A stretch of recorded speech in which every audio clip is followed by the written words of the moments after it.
Magandang oras, magandang araw, magandang buhay sa ating lahat. 29 Friday, last Friday of the month, and then etong Friday, malapit na tayo matapos ang 2023, people. So, kung makita niyo sa aking video ay mausok. Pero sa totoo lang walang usok sa paligid. No? Kaya no, parang mausok, 'di ba? Hindi natin alam kung ano, no. Pero or reflex, walang usok na gumaganap. People, nawa tayo ay gawa kayo ng paraan or gumawa kayo ng inyong pampaswerte sa buhay. Sarili, ikaw ang gumawa. Kung hindi ka man makapag-afford ng mga pampaswerteng ginaganap natin, people.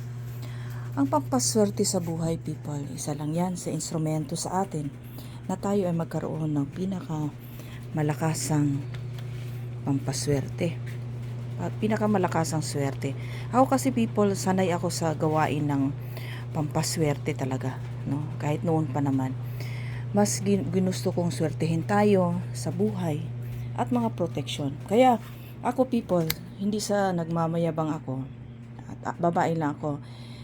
Kayo lalaki, kayo iba ang kasarian. Tayo lahat ay iba-iba ang antas. Tayong lahat ay iba-iba ang mga ating misyon. Iba-iba ang kapangyarihan natin, taglay natin, mga people.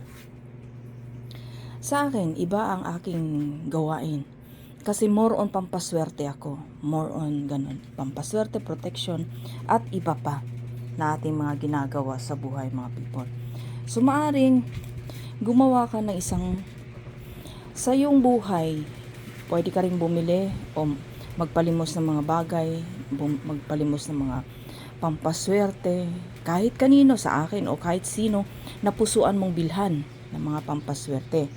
Idagdag mo na riyan sa iyong koleksyon. Kasi ang pampaswerte na inaano natin, people, ay isa yan sa pinaka-the best sa atin. Instrumento yan, mga people, na tayo ay gaganap, tayo ay magiging success sa lahat, mga people. So, yung sinasabi ko sa inyo na naway gumawa kayo ng paraan na mag-success. Sabi nga ng Diyos, gumalaw ka tao at ikaw ay tutulungan ko.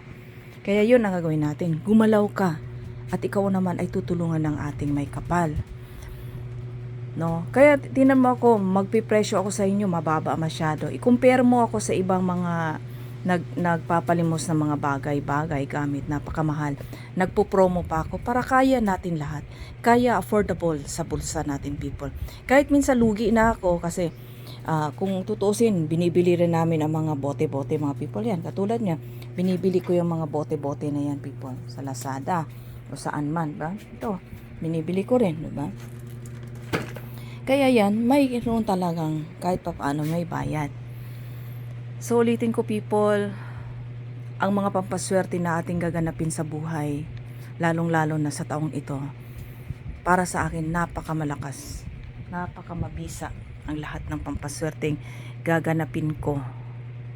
At gumawa na rin kayo na sarili ninyo na pampaswerte at dagdagan ninyo ng, halimbawa, naka-avail ka sa akin ng pampaswerte, ngayon gumanap ka ng sarili mong pampaswerte sa buhay.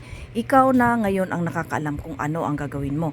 Pero kung wala ka namang kaalaman kung ano man, baka kasi magkamali ka sa paggawa ng iyong sangkap, magkamali ka sa paggawa mo ng mga pampaswerte, wag na lang. Mas maiging bumili ka sa may alam para solid ang iyong mga pampaswerte, people. Ito naman ay hindi pangsapilitan. Nasa inyo lang yan. Yan ay advice ko lang po sa inyo. Ito po ay nagsasabi ako sa inyo ng ganun. Nasa harap pa tayo ng altar ko na binabanggit. Ibig sabihin, ang lahat ng mga binabanggit ko sa inyo, people, ay may katotohanan. Dahil hindi po ako pwedeng magsinungaling. Okay? So, people, respect me and I respect you also. Igalang mo ako at igagalang kita. Hindi ako bastos na tao at hindi ako naninira ng kapwa at wala akong inaapakang tao. People, maraming salamat sa inyo. Happy New Year. Tandaan nyo lang, ang pampaswerte, instrumento, dagdag sa atin ng kalakasan sa ating pamumuhay at sa buhay. Okay, bye muna ngayon.